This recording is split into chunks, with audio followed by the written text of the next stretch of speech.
ಮೂಡಿಗೆರೆಯಲ್ಲಿ December 19ರಂದು 20ರಂದು 2 ದಿನಗಳ ಕೃಷಿ ಹಾಗೂ ತೋಟಗಾರಿಕಾ ಮೇಳ. ಮೂಡಿಗೆರೆ ಪಟ್ಟಣದ ಕೆವಿಕೆ ಆವರಣದಲ್ಲಿ ಡಿಸೆಂಬರ್ 19, 20ರಂದು ವಾಯುಪುರ ಶಾಲೆ ಕೃಷಿ ಮತ್ತು ತೋಟಗಾರಿಕಾ ಮೇಳ ಜರುಗಲಿದೆ. ವಲಯ ಕೃಷಿ ಮತ್ತು ತೋಟಗಾರಿಕೆ ಸಂಶೋಧನಾ ಕೇಂದ್ರ, ಕೃಷಿ ವಿಜ್ಞಾನ ಕೇಂದ್ರ ಹಾಗೂ ವಿವಿಧ ಕೃಷಿ ತೋಟಗಾರಿಕಾ ಇಲಾಖೆಗಳ ಸಂಯುಕ್ತಾಶ್ರಯದಲ್ಲಿ ಆಯೋಜಿಸಲಾಗಿರುವ ಈ ಮೇಳದ ವಿವರವನ್ನು ಬೆಳೆಗಾರರ ಸಂಘದ ಅಧ್ಯಕ್ಷ ಬಿಆರ್ ಬಾಲಕೃಷ್ಣ ಸುದ್ದಿಗೋಷ್ಠಿಯಲ್ಲಿ ತಿಳಿಸಿದ್ದಾರೆ. ಈ ಮೇಳವು ರೈತರ ಆರ್ಥಿಕ ಶಕ್ತಿ ಹೆಚ್ಚಿಸಲು ಬಹಳ ಸಹಕಾರಿ. 150ಕ್ಕೂ ಹೆಚ್ಚಿನ ಮಳಿಗೆಗಳಲ್ಲಿ ಕೃಷಿ ಯಂತ್ರೋಪಕರಣಗಳು, ಗಿಡಗಳು, ಜಾನುವಾರು, ತಂತ್ರಜ್ಞಾನ ಸೇರಿದಂತೆ ರೈತರಿಗೆ ಅಗತ್ಯವಾದ ಎಲ್ಲ ಮಾಹಿತಿ ಲಭ್ಯವಾಗಲಿದೆ. ವಿಜ್ಞಾನಿಗಳಿಂದ ನೇರವಾಗಿ ಸಮಸ್ಯೆಗಳಿಗೂ ಪರಿಹಾರ ದೊರೆಯಲಿದೆ ಎಂದು ಹೇಳಿದ್ದಾರೆ. ಕೆವಿಕೆ ಮುಖ್ಯಸ್ಥ ಡಾಕ್ಟರ್ ಎಟಿ ಕೃಷ್ಣಮೂರ್ತಿ ಮಾತನಾಡಿ, ಕೃಷಿಯಲ್ಲೇ ಸಾಧನೆ ಮಾಡಿದ ರೈತರ ಅನುಭವ ಹಂಚಿಕೆ, ವಿಜ್ಞಾನಿಗಳೊಂದಿಗೆ ಸಂವಾದ, ಮಿಶ್ರ ಬೆಳೆ ಪದ್ಧತಿ, 12 ತಳಿಗಳ ಕೋಳಿ, ಕುರಿ, ಹಸು ಸಾಕಾಣಿಕೆ, ಅಡಿಕೆ ಸಿಪ್ಪೆಯಿಂದ ಗೊಬ್ಬರ ತಯಾರಿಕೆ, 20 ತಳಿಗಳ ಭತ್ತ, ವಿದೇಶಿ ಹಣ್ಣುಗಳು, ಜಲಮುಕ್ತಿ ಭತ್ತ ಬಿಡುಗಡೆ ಸೇರಿದಂತೆ ಹಲವು ವೈಜ್ಞಾನಿಕ ಪ್ರಾತ್ಯಕ್ಷಿಕೆಗಳು ಮೇಳದಲ್ಲಿ ಕಂಡು ಸಿಗಲಿವೆ. ವಿದ್ಯಾರ್ಥಿಗಳು ಹಾಗೂ ಯುವಕರು ಹೆಚ್ಚಿನ ಸಂಖ್ಯೆಯಲ್ಲಿ ಭಾಗವಹಿಸಬೇಕು ಎಂದು ಕರೆ ನೀಡಿದ್ದಾರೆ. ಈ ಸಂದರ್ಭದಲ್ಲಿ ಕೃಷಿಕ ಸಮಾಜದ ಅಧ್ಯಕ್ಷ DL Ashok Kumar, PK Nagesh, HK Poornesh, Yogesh, doctor Srinivas, doctor AV Swamy, doctor Suchitra ಸೇರಿದಂತೆ ಅನೇಕ ಗಣ್ಯರು ಉಪಸ್ಥಿತರಿದ್ದರು. ಮೂಡಿಗೆರೆಯ ರೈತ ಸಮುದಾಯ ಎದುರು ನೋಡ್ತಾ ಇರುವ ಈ ಮೇಳ ಜ್ಞಾನ, ತಂತ್ರಜ್ಞಾನ, ಅನುಭವಗಳ ಒಂದು ದೊಡ್ಡ ವೇದಿಕೆ ಆಗಲಿದೆ. Bureau report Prakash Makki, NKS TV 4 Mudigere. ಇನ್ನಿತರ ಬೆಳೆಗಳ ಬಗ್ಗೆ ಅಡಿಕೆ ಕೂಡ ಬಹಳ ಬೆಳೀತಾ ಇದ್ದಾರೆ. ಈ ಬೆಳೆಗಳ ಬಗ್ಗೆ ಸಂಪನ್ಮೂಲ ವ್ಯಕ್ತಿಗಳು ಕೂಡ ಬರ್ತಾ ಇದ್ದಾರೆ. ಅವರ ಜೊತೆ ನಾವು ಮಾಹಿತಿಯನ್ನು ಕೊಟ್ಟು ರೈತರಿಗೆ ಏನು ಸಮಸ್ಯೆ ಇದೆ ಅದರ ಬಗ್ಗೆ ಕೂಡ ಪರಿಹಾರ ಕಂಡುಕೊಳ್ಬೇಕಂತೇಳಿ ನಾವು ಎಲ್ಲ ಒಂದು ಪ್ರಯತ್ನವನ್ನು ಪಟ್ಟಿದ್ದೇವೆ. ಹಾಗಾಗಿ ರೈತರು, ಯಾಕಂದ್ರೆ ಪ್ರತಿ ವರ್ಷ ಕೂಡ ನಾವು ಕೃಷಿ ಮತ್ತು ತೋಟಗಾರಿಕೆ ಮೇಳವನ್ನು ಮಾಡ್ತಾ ಇದ್ದೇವೆ.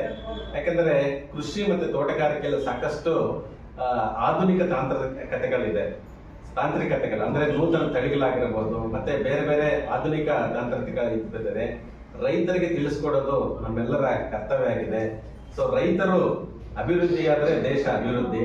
ಹಂಗಂತೇಳಿ ಈ ಒಂದು ಸಮೃದ್ಧಿ ರೈತ ಆಗಬೇಕಂತಂದ್ರೆ ಆಧುನಿಕ ತಾಂತ್ರಿಕತೆಗಳನ್ನು ಅಳವಡಿಸಿಕೊಂಡಾಗ ಮಾತ್ರ ರೈತರು ತಮ್ಮ ಆದಾಯವನ್ನು ಹೆಚ್ಚಿಸಿಕೊಳ್ಳಬಹುದು. ಸೊ ಈ ಹಿನ್ನೆಲೆಯಲ್ಲಿ ನಾವು 2 ದಿನಗಳ ಕಾರ್ಯಕ್ರಮ ಅಂದರೆ ಡಿಸೆಂಬರ್ 19 ಮತ್ತೆ 19 ಮತ್ತು 20ನೇ ತಾರೀಕು ಈ ಒಂದು ಕೃಷಿ ಮತ್ತು ತೋಟಗಾರಿಕೆ ಮೇಳವನ್ನು ಹಮ್ಮಿಕೊಂಡಿದ್ದೇವೆ.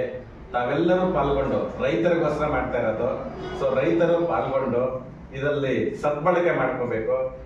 ಮಾಡ್ತಾ ಇದ್ದೀವಿ, ಅದು ಈ ವರ್ಷ ವಿಜೃಂಭಣೆಯಿಂದ ಮಾಡಬೇಕು ಅಂತ ತಮ್ಮೆಲ್ಲರ ಅಪೇಕ್ಷೆ. ಹಾಗಾಗಿ ಅವತ್ತಿನ ದಿವಸ ಎಲ್ಲ ರೈತರುಗಳು, ಮಹಿಳೆಯರು ಮತ್ತು ಮಾನೀಯರು, ಕೃಷಿ ಕಾರ್ಮಿಕರು ಬರಬೇಕು. ಮತ್ತು ಮೂಡಿಗೆರೆಯ ಈ ಚಿಕ್ಕಮಗಳೂರು ಜಿಲ್ಲೆಯೇ ಆಗಿರೋದ್ರಿಂದ ಎಲ್ಲ ವರ್ತಕರು ಏನು ನಗರ ಪ್ರದೇಶದಲ್ಲಿದ್ದವರು ಬಂದು ಇಲ್ಲಿ ಆ ಕೃಷಿ ಮೇಳದಲ್ಲಿ ಇರತಕ್ಕಂಥ ಗುಡಿಗಾರಿಕೆ, ಆಮೇಲೆ ಮನೆಯಲ್ಲಿ ಮಾಡ್ತಕ್ಕಂಥ ಸೆಂಡಿಗೆ, ಹಪ್ಪಳ ಎಲ್ಲ ಇವರು ಸ್ಟಾಲ್ ಮಾಡಿದ್ದೀವಿ ನಾವು. ಒಂದು 150ರಿಂದ 200 ಸ್ಟಾಲ್ಗಳಿರುತ್ತೆ. ಆ ಸ್ಟಾಲಲ್ಲಿ ಎಲ್ಲವೂ ನಿಮಗೆ ಸಿಗುತ್ತೆ. ಎಲ್ಲ ದಿನಬಳಕೆಯ ಸಾಮಾನುಗಳು ಮತ್ತು ಕೃಷಿಯ ಉಪಕರಣಗಳು, ಆಧುನಿಕ ಏನು ಡ್ರೋನ್ನಲ್ಲಿ ನಾವು ಏನು ಸ್ಪ್ರೇ ಮಾಡ್ತೀವಿ, ಅಡಿಕೆಗಿರ್ಬೋದು, ಗದ್ದೆಗಿರ್ಬೋದು, ಬಾಳೆಗಿರ್ಬೋದು, ತೋಟಗಾರಿಕೆ ಮತ್ತು ಅಗ್ರಿಕಲ್ಚರ್, ಕೃಷಿಗೆ ಸಂಬಂಧಪಟ್ಟಂಥ ಸ್ಪ್ರೇಯರ್ಗಳು, ಮತ್ತು ಸೋಲಾರಲ್ಲಿ ಇವತ್ತು ನಮಗೆ ಪಂಪ್ ಸೆಟ್ಗಳು, ಆಧುನಿಕ ಒಂದು ವಿಶೇಷವಾಗಿ ರೈತ ಮಹಿಳೆಯರು ಬಂದರೆ ಇಲ್ಲಿ ಆಗ್ತಕ್ಕಂಥ ಕೆಲವು ವಿಚಾರ ಇದೆ. ಗುಡಿ ಕೈಗಾರಿಕೆ ಆಗಲಿ ಅಧ್ಯಕ್ಷ ಹೇಳಿದ್ದಾರೆ, ಗುಡಿ ಕೈಗಾರಿಕೆ ಇದನ್ನೆಲ್ಲ ಮಾಡಿ ಮತ್ತು ಎಲ್ಲ ಸಂಘ ಸಂಸ್ಥೆಯ ವತಿಯಿಂದಲೂ ಸಹಕಾರ ಕೊಡಬೇಕು. ಬರೀ ನಾವು ಇಲಾಖೆಯವ್ರು ಮಾಡ್ತಾರೆ, ಸರ್ಕಾರದವ್ರು ಮಾಡ್ತಾರೆ ಅಂತ ಹೇಳೋದಕ್ಕಿಂತ ಕೃಷಿ ಸಮಾಜದಲ್ಲೂ ತಮ್ಮ ಅಧ್ಯಕ್ಷರಾಗಲಿ ಜಿಲ್ಲಾ ಸಮಿತಿಯಿಂದಲೂ ಸ್ವಲ್ಪ ಹಣ ಕೊಡಬೇಕು ಅನ್ನೋದ್ರ ಬಗ್ಗೆ ಪ್ರಸ್ತಾಪ ಇಟ್ಟಿದ್ದಾರೆ.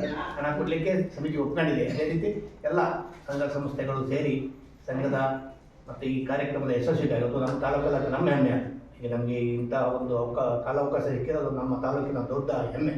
ನಾವು ಬೆಂಗಳೂರಿನಲ್ಲಿ, ಮೈಸೂರಿನಲ್ಲಿ ನೋಡ್ಕೊಂಡು ಬರುವಂಥ ಕಾರ್ಯಕ್ರಮನ ಮೂಡಿಗೆರೆನಲ್ಲೇ ಮಾಡ್ತಾ ಇದ್ದಾರೆ ಅಂತಂದರೆ ನಾವು ಹೆಮ್ಮೆ ಪಡಬೇಕಾದಂಥ ದೊಡ್ಡ ಸಾಧನೆ. ಆ ಸಾಧನೆಗೆ ನಾವೆಲ್ಲರೂ ಒಗ್ಗೂಟ್ಟು ಎಲ್ಲರೂ ಬಂದು ಈ ಕಾರ್ಯಕ್ರಮವನ್ನು ಯಶಸ್ವಿ ಮಾಡಿಕೊಡ್ಬೇಕು ಅಂತ ಈ ಮೂಲಕ ನಾನು ನನ್ನ ಮುಖಾಂತರ